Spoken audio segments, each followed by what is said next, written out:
de costumbre, saludos dominicanas y dominicanos que siguen este matinal, ojalá, de este canal 4 RD.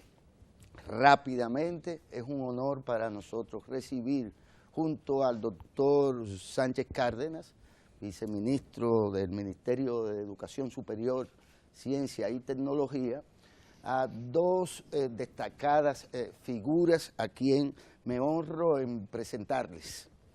Fernando Galván, rector de la Universidad de Henares, por demás presidente del Foro Académico Permanente, tema que nos ocupará de manera particular al inicio de esta conversación, y el doctor Carlos Quenán, quien es el vicepresidente del Instituto de las Américas, Francia.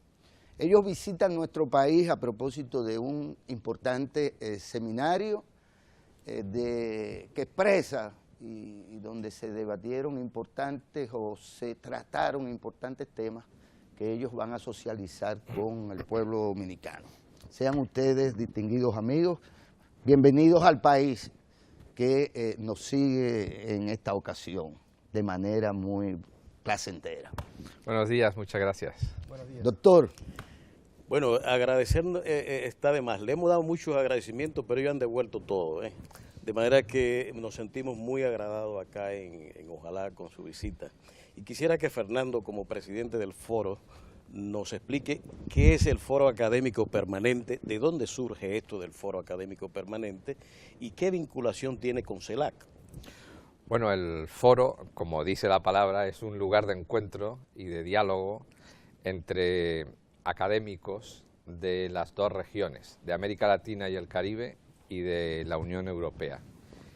Y surge precisamente porque las cumbres de jefes de Estado y de Gobierno llegaron a un punto de las dos regiones también, en el año 1999, cuando se reunieron en Río de Janeiro, en que dijeron que una de las prioridades de las políticas de las dos regiones era la educación, la ciencia y la tecnología. Y en los años siguientes hemos estado trabajando, académicos de las dos regiones, y precisamente hicimos una cumbre académica en el año 2013, coincidiendo con la 7ª cumbre de jefes de Estado y de Gobierno que se celebró en Santiago de Chile en enero de 2013. Ya habíamos iniciado los trabajos en años anteriores y a partir de ahí hemos estado en la cumbre del año pasado que se celebró en Bruselas, y cada año vamos preparando en unos seminarios pues una serie de propuestas, de reflexiones que luego trasladamos como propuestas a los jefes de Estado y de Gobierno de América Latina, Caribe y la Unión Europea, con el fin de ir mejorando los procesos de la educación superior, de la ciencia, del desarrollo, por ejemplo, y relación con el sector productivo, que la universidad y las enseñanzas de educación superior pueden promover. O sea, ese es el enfoque principal del foro. Y lo que hemos estado haciendo ayer y antes de ayer aquí en Santo Domingo, y que ha salido verdaderamente muy bien, es un seminario preparatorio de la cumbre que tendrá lugar el año que viene, en el año 2017. La cumbre de jefes de Estado recibe de la cumbre académica propuestas con fines de aplicación pública. Eso es decir, los académicos expertos en muchas materias, como uno puede imaginarse, pues desde ciencia, tecnología, medio ambiente, la propia movilidad de estudiantes, etcétera, lo que hace es hacer una serie de reflexiones en primer lugar y luego de elaborar unas propuestas que queremos siempre que sean lo más concretas posibles para trasladarlas a los jefes de Estado y de Gobierno y que estos a su vez pues den instrucciones a sus ministros de Educación, de Ciencia, para que contribuyan a formar y a darle cohesión a lo que llamamos el espacio del conocimiento euro-latinoamericano y caribeño. Ese es el propósito y efectivamente pues en cada uno de los seminarios pues lo dedicamos a unos temas concretos, es lo que hemos hecho aquí en Santo Domingo antes de ayer y ayer, con el fin de ir conformando pues una serie de proyectos concretos para luego trasladarlos a los jefes de Estado y de Gobierno. Ese es el propósito de las cumbres. De ahí el carácter preparatorio. Exactamente, sí, lo llamamos seminario preparatorio. Hemos hecho es el primero que hacemos en el año 2016 aquí en Santo Domingo, y vamos a hacer un segundo en Estocolmo a principios de octubre. ¿Cuándo desemboca de preparatoria a? Pues al año siguiente. Aún no sabemos la fecha exacta en que va a tener lugar la cumbre de jefes de Estado y de Gobierno en 2017. El año pasado, porque se hace cada 2 años, el año pasado fue en junio en Bruselas. Este año, es decir, el año que viene, el año 2017, toca que sea aquí, en América Latina, Caribe. Pero aún no sabemos la fecha exacta y lo que estamos haciendo el año anterior, que es preparando, por eso se llaman seminarios preparatorios, precisamente, para llegar los días en que se celebra la cumbre de jefes de Estado, un par de días antes nos reunimos en lo que llamamos la cumbre académica, los académicos. Normalmente son 500, 600 personas de las 2 regiones, más de 200 instituciones participaron, por ejemplo, en Santiago de Chile o en Bruselas el año pasado, y nos reunimos para hacer propuestas concretas. Y hasta ahora los ejes fundamentales hacia donde se dirige la preparatoria.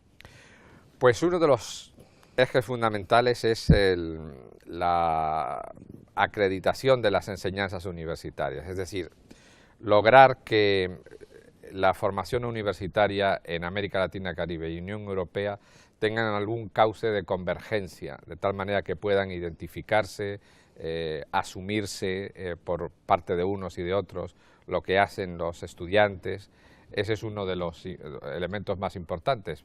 ¿Con el objetivo de qué? Pues bueno, de facilitar la movilidad, compartir títulos, compartir experiencias educativas, permitir que un egresado de una universidad de América Latina o de Europa pues tenga el reconocimiento de ese título en otro país, de tal manera que la movilidad de los trabajadores sea un hecho efectivo al final.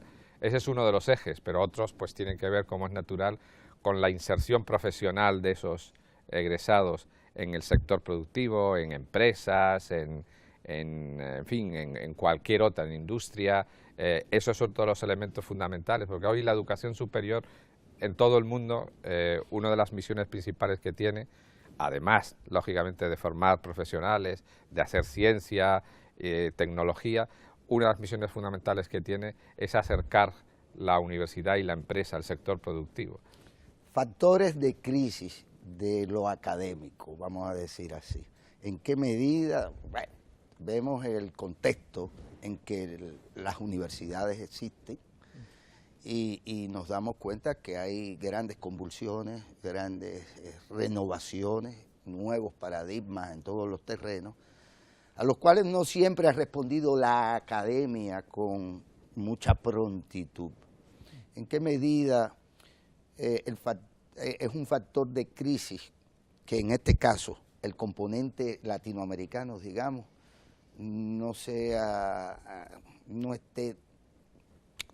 también transfiriendo ciencia, transfiriendo conocimientos académicos en particular? Bueno, la academia, la universidad, ha enfrentado en las últimas décadas, yo diría, un gran desafío, que es la masificación de la educación superior. Y dar respuesta a esto implica justamente que esa masificación vaya de la mano con una calidad de la enseñanza, que no se pierda justamente la calidad como consecuencia de la masificación, y por otro lado, que en esa calidad que debe tener haya una orientación tal que permita contribuir justamente con el desarrollo tecnológico, la innovación, la ciencia y la tecnología.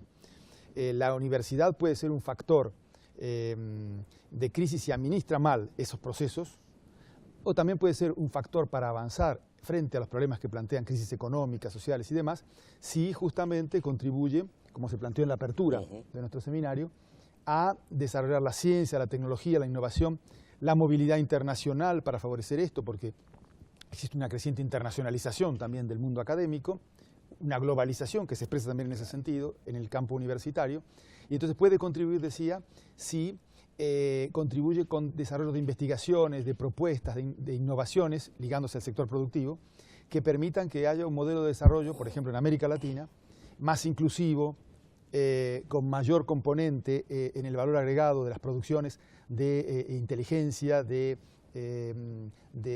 conocimiento, de innovación inteligente.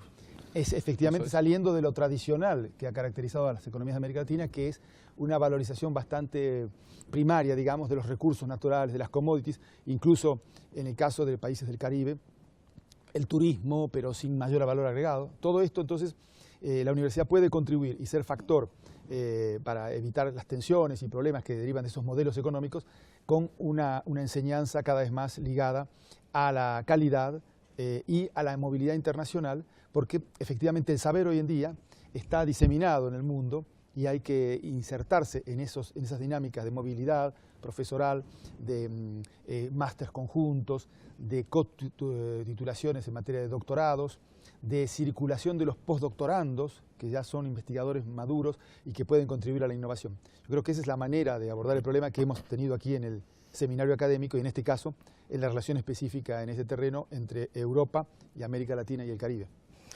Hay un elemento que es común en los objetivos del foro y de las cumbres, que es crear un campo común, un espacio común en el cual las dos regiones puedan implementar ese acercamiento de las academias. La pregunta viene en la siguiente dirección. Hay entre las dos regiones unas asimetrías enormes. Y si pensamos en América Latina, las asimetrías son todavía mayores, que se acompañan con, digámoslo de alguna manera, riqueza en una región y mucha pobreza en la otra, y mucha desigualdad que está establecida en todos los estudios de Naciones Unidas, la Comisión Económica CEPAL, o sea, todos han establecido en los gobiernos nacionales esas condiciones. En la academia se expresa igual, la misma pobreza que vemos a nivel social en la academia también. Entonces, un mundo como este, donde no son las materias primas las que van a generar los excedentes que necesitan las sociedades, que está dependiendo de conocimiento de saberes, ¿cómo crear un espacio común en medio de estas asimetrías? Esto es un desafío sumamente grandioso, el que tiene el foro y las academias y las cumbres presidenciales. Sin duda, ese efectivamente no es una cuestión fácil, no es una cuestión baladí, porque a lo que nos estamos enfrentando es a esas asimetrías. Quizá una de las, lo comentábamos estos días en el foro, ¿no? Un 80% de los estudiantes de América Latina y del Caribe en el nivel superior se concentran en 4 países fundamentalmente de la región. Que significa al final que hay apenas menos de un 20%. 16%. Eso es, en todos los demás países, ¿no? Ese es uno de los elementos de asimetría, pero uno también comparando las dos regiones, Europa por un lado, América Latina y Caribe por otro, uno de los fenómenos que más nos preocupan es que Europa ha conseguido que, aún siendo un continente pues con muchos países con lenguas y culturas distintas, tradiciones distintas, etcétera, ha conseguido un cierto nivel de coherencia en el nivel superior que permite que un título que se imparte en Eslovenia o en Dinamarca pues sea reconocido en Italia o en Portugal o en España, etcétera, ¿no? Y lo que más nos llama la atención a todos, en Europa y en América Latina y Caribe también, es que un continente como esta región, donde hay una lengua de comunicación como es el español, con una implantación tan amplia en toda la región, sabemos naturalmente que hay otras lenguas, y que aquí en el Caribe tenemos el francés y el inglés y el holandés, pero es indudable que, no sé cuál es el porcentaje, pero probablemente, exceptuando Brasil, el resto de la región, el 90% de la población habla español. Sí. Sin embargo, que no hayamos conseguido una simetría en el reconocimiento de los estudios de educación superior. Ese es verdaderamente un reto. Hay, desde luego, iniciativas muy loables que se están lanzando, pero debemos perseverar en ese camino, porque yo creo que ese es el camino del futuro, el que va a permitir que el crecimiento económico, la riqueza de nuestros países en esta región sea creciente precisamente a través de la educación superior, de la incorporación de la ciencia, la tecnología, la innovación en la vida cotidiana de todos los habitantes de esta región. Y ese es un elemento en lo que yo creo que podemos contribuir desde un lado y otro del Atlántico, en este caso, luchando conjuntamente y haciendo conscientes a los jefes de Estado y de Gobierno de cuáles son esas prioridades fundamentales en la educación superior. En los sistemas educativos latinoamericanos, bueno, creo que a nivel mundial hay un crecimiento de la educación privada que está supliendo muchas deficiencias que había en la parte pública. Hay muchos modelos. El punto al que quiero llegar es el siguiente. En ese contexto que acaba de describir, hacia futuro, con las asimetrías, las necesidades que tienen, por ejemplo, países como el nuestro, que necesitan, como señalábamos ayer no recuerdo cuál expositor que señalaba, señalamiento de Stiglitz, de que uno de los factores claves del proceso hacia el desarrollo tenía que ver con recursos humanos, tener una reserva de recursos humanos altamente calificados para poder ingresar en la economía moderna. En el caso de países con estas asimetrías, para lograr eso, tenemos que pasar, y esa es la discusión de ayer, por posgrado. En el posgrado es que está ese alto nivel en los recursos humanos que se logra. Pero nosotros tenemos retrasos enormes. Mucho en Brasil que está produciendo posgrados casi como churros, vamos a decir, y nosotros que apenas vamos entrando en la fase de posgrados en ciencias e ingenierías. Hay un nivel de solidaridad en esta cooperación que las academias europeas tendrán que suplir a América Latina, sobre todo Caribe, Centroamérica, que están más retrasados, para poder nivelar un poco este proceso que estamos hablando. Y que no tiene que ser necesariamente cimentado por los jefes de Estado, la cooperación entre las universidades. Sí. ¿Cómo ven el tema de ese vínculo? Bueno, efectivamente vamos entrando en cosas bien concretas, pero que al mismo tiempo hay que verlas en un marco más general. El posgrado es fundamental, por eso se le dedicó una sesión específica a la temática de la calidad y de la heterogeneidad en materia de posgrados.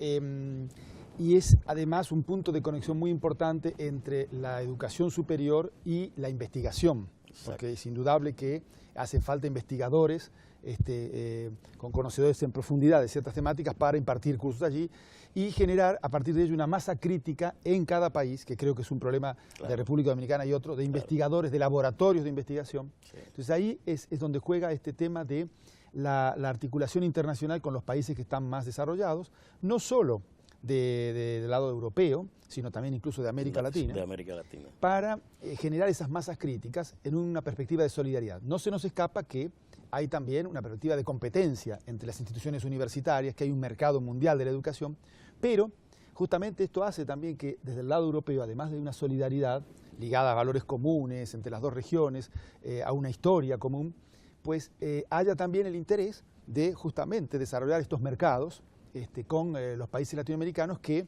tienen una masificación de la educación, lo dijimos, un crecimiento demográfico, un gran potencial finalmente para desarrollar esto. Entonces, el tema es cómo se articula este tipo de cosas y cómo logramos que tengamos una dinámica más fuerte que la que ya existe, porque de hecho el Espacio Latinoamericano de Educación Superior, Ciencia, Tecnología e Innovación, desde por lo menos Río de Janeiro, como decía el rector Galván, se ha impulsado, se ha desarrollado. Lo que buscamos en el proceso de los foros, del Foro Académico Permanente y de las cumbres, es reforzar la instalación de este tema en el diálogo birregional.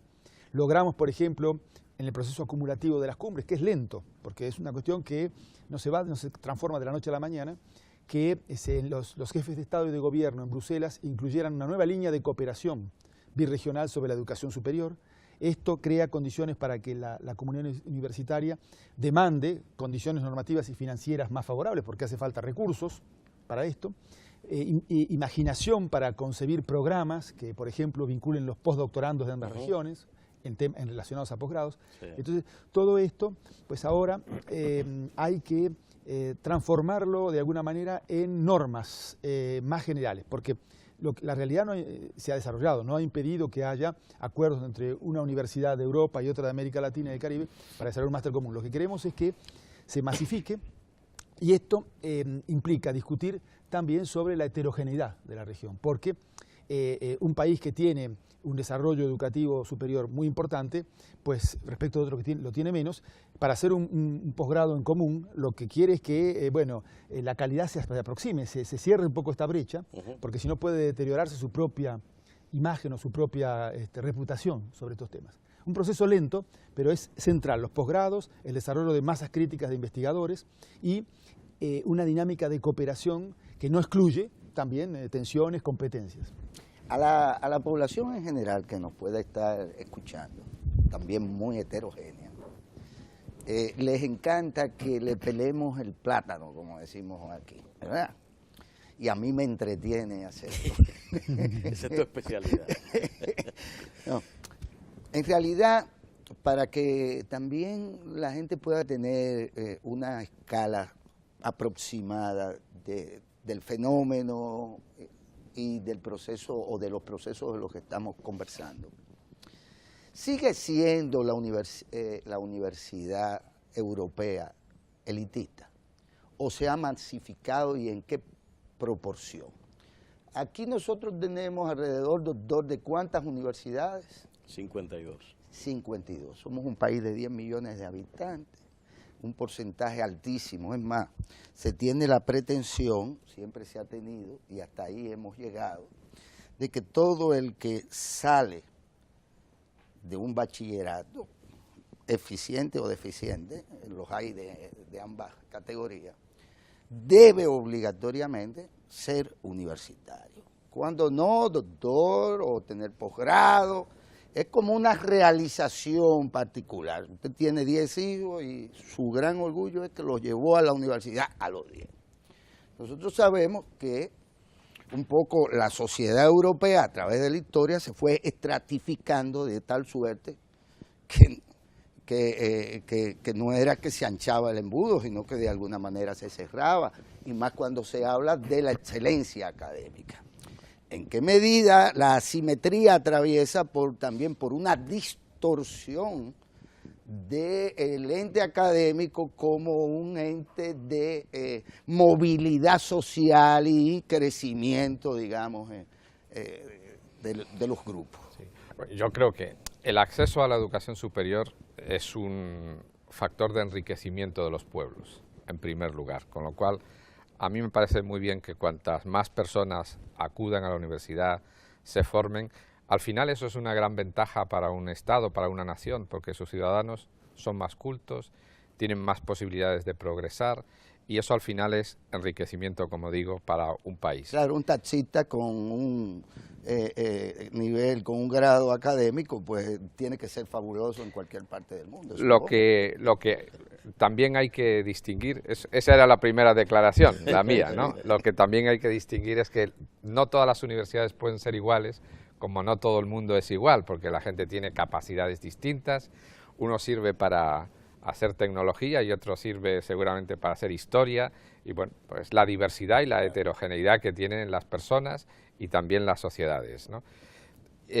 Pero dicho que eso de que es bueno que la educación superior llegue a todos los estratos de la población, también hay que decir que las universidades deben tener niveles distintos en cada uno de los países. Hay universidades que son sobre todo investigadoras, que son la punta de lanza de lo que se está haciendo en el mundo, y que eso se produce en muchos países y no necesariamente solo en los más ricos o los más poderosos, y que por otro lado los estados y los gobiernos deben, por el bien de la propia nación, proteger cada una de esas instituciones en su diversidad. Entonces, ¿la Universidad Europea es elitista?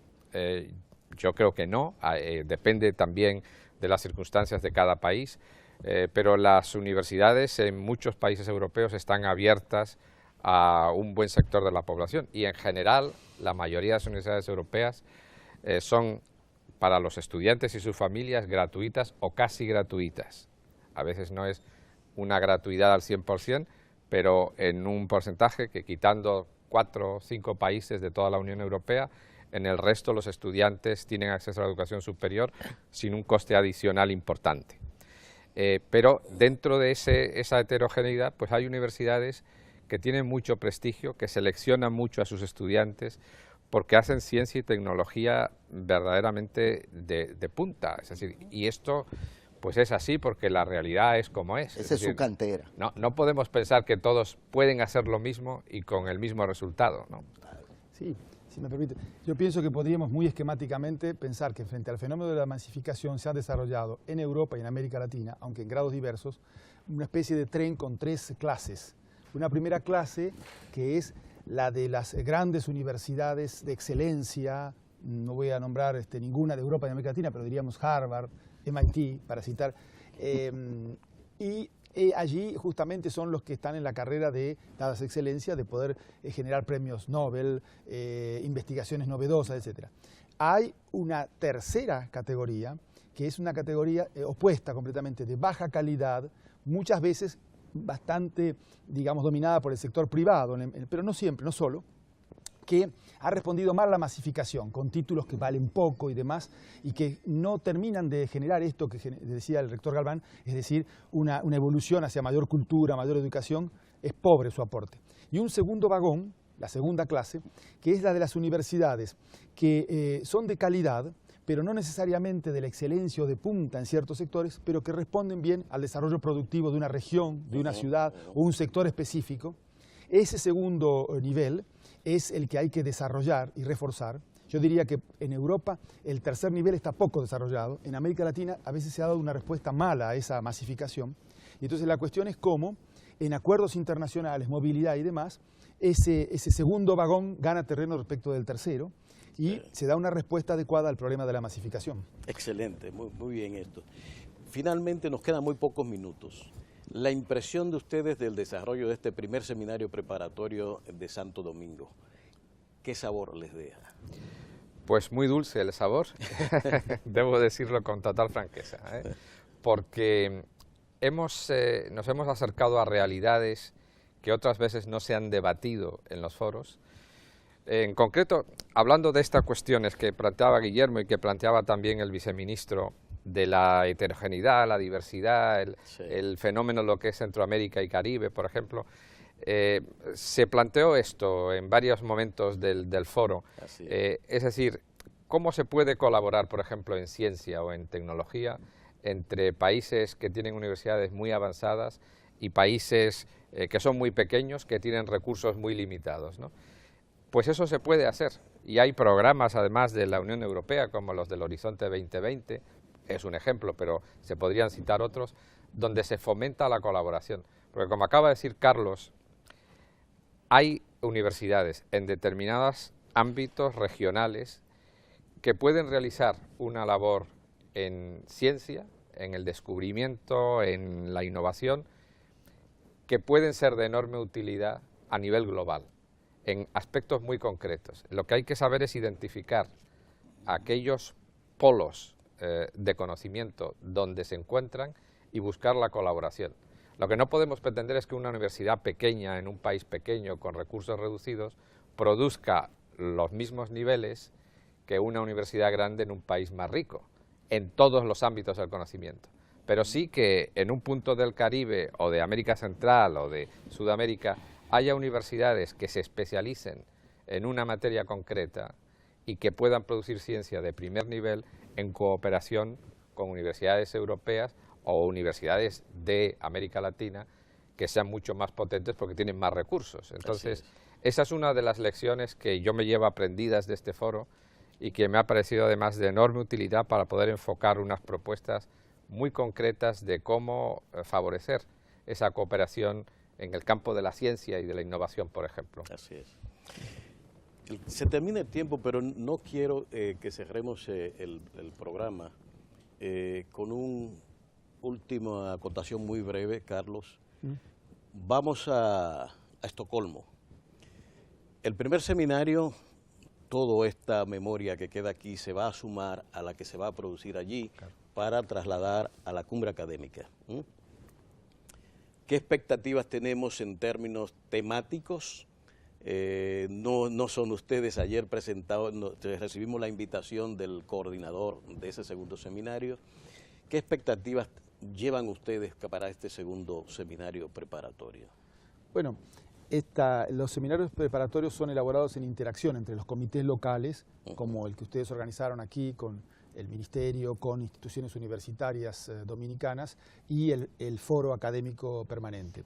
Nosotros no predeterminamos, pero ya hemos discutido efectivamente que además de profundizar algunos de estos temas que se abordaron aquí, el reconocimiento de títulos en América Latina, la propuesta de IESALC, UNESCO, o el tema de la acreditación, o el tema de la calidad de los posgrados, por citar algunos de ellos, indudablemente se abordó menos que en otros casos la temática, por ejemplo, de la articulación entre las propuestas del mundo académico y las políticas públicas. Sí. Es un tema que vamos a tener que ir afinando porque vamos hacia la cumbre académica de 2017, que se hará, como se dijo antes, en algún país, el que tome la presidencia pro tempore de la CELAC, después de la República Dominicana.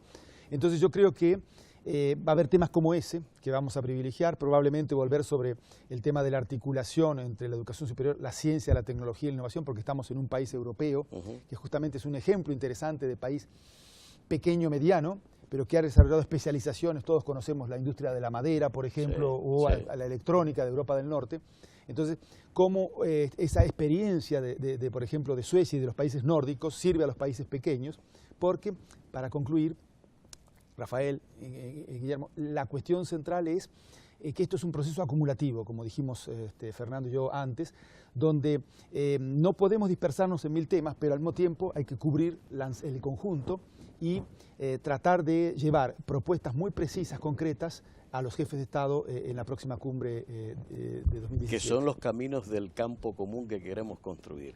Son con estos temas aterrizarlo y ver cómo se va creando esos puentes de vinculación. No puedo dejar de agradecer a Fernando Galván, rector de la Universidad de Alcalá, y a Carlos Quenán, vicepresidente del Instituto de las Américas, Francia, su comparecencia en este matinal, sin antes decirles cuál es el riesgo, o preguntarles cuál es el riesgo de que al final de cuentas nosotros ya dijimos que teníamos pesos distintos, que habían importantes asimetrías que se vencían por la globalización misma.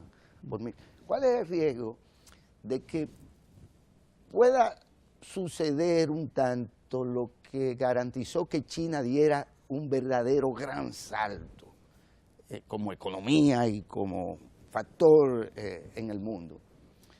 Que fue que ella recogió, hizo lo que nosotros llamamos FONI 1, FONI 2 y FONI 3, recogió a todos esos chinos que esparció por las universidades del mundo, campos socialistas y capitalistas, y hizo así, lo recogió, y digo yo, nosotros pagamos lo que paga el mercado laboral de punta, y entonces nosotros podemos darnos el lujo de ser lo que hoy somos. ¿Y en qué medida eso afianzaría la condición de los países, digamos, tercermundistas, como los nuestros de Centroamérica, del Caribe, que netos exportadores por igual de cerebros? ¿Cuál es el riesgo de que estemos invirtiendo en algo que finalmente ya tampoco nos pertenece? Rector. Yo creo que ese riesgo que obviamente existe, porque ya lo ha descrito muy bien Guillermo al poner ese ejemplo, tiene que lucharse contra él precisamente reforzando las estructuras en las que un país puede competir a nivel global. Yo creo que los países, y los países pequeños especialmente, tienen que pensar que sus recursos son limitados y no pueden ser los mismos recursos que tiene China o que tienen los Estados Unidos de América. Entonces, lo suyo es que haya un enfoque claro hacia un campo determinado en el que el país tiene potencial, tiene cerebro, tiene talento, y si invierte en ese sector o en esos sectores, no estoy diciendo que se especialice solo en una cosa, al final lo que va a hacer es atraer talento internacional, porque ahí, en ese momento, en ese lugar, se puede estar haciendo innovación a nivel global y, por tanto, enriqueciendo al país y enriqueciendo al mundo en su totalidad. Yo creo que es una forma de combatir ese riesgo que evidentemente existe, si lo que tienes es un conjunto de investigadores, de científicos, de gente con talento, que no puede desarrollar ese talento en su país porque no tiene los recursos. Claro. Pues a mi juicio, y no sé Carlos cómo lo ves, completamente de acuerdo, Fernando. De lo que se trata es de generar una masa crítica en algunos sectores específicos, claro, y después, a partir de ello, se pueden, de manera innovadora y aprovechando el desarrollo tecnológico actual, establecer acuerdos con laboratorios donde hay científicos de ese país. Hay programas, por ejemplo, en Argentina se desarrolló el programa Raíces, que buscaba eso, es decir, que investigadores esparcidos en todo el mundo, claro, en un país que tiene una cierta masa crítica en este campo de la investigación, pues pudiesen vincularse con laboratorios locales. Entonces, pasar una parte del año, 2 o 3 meses, investigando o impartiendo cursos en un posgrado de calidad, etc. Entonces, hay una posibilidad, porque esta dispersión de investigadores en países más avanzados es un riesgo que se queden, pero también es una oportunidad que debe aprovecharse. Y entonces ahí está la cuestión que hay que analizar. El caso de República Dominicana, con tantos recursos, por ejemplo, esparcidos en el mundo, en Europa, hemos tenido muchos alumnos en Francia, en España, sí, en Estados Unidos ni hablar. Ahí hay una cosa que hay que seguir profundizando. Y yo creo que como estamos llegando al final, me gustaría, creo que Fernando se asocia completamente a esto, no solo nos queda un sabor dulce por lo que hemos discutido, sino también por la gran amabilidad, por la hospitalidad de nuestros interlocutores en República Dominicana, que nos han hecho pasar 2 días extremadamente agradables. Y eso que no lo han aderezado con lo amargo, que ahí es donde se pone interesante. Pero la hospitalidad dominicana es proverbial y desde luego ha sido demostrada claramente en estas jornadas, eso por supuesto. Muchísimas gracias, queridos invitados. A ustedes. Y yo creo que lo que tenemos que hacer es comprometer a Fernando y a Carlos, que son habitué en República Dominicana por muchos motivos académicos. Pues ya aprobaron el amargo. De que la próxima vez podamos extender estos temas y que llevemos a la sociedad dominicana información, reflexiones sobre ellos, porque van a ayudar mucho en este proceso. Y ahora le toca al distinguido economista, don Lucas Vice, quien viene con unos ecos del mundo, y le toca a él el bate.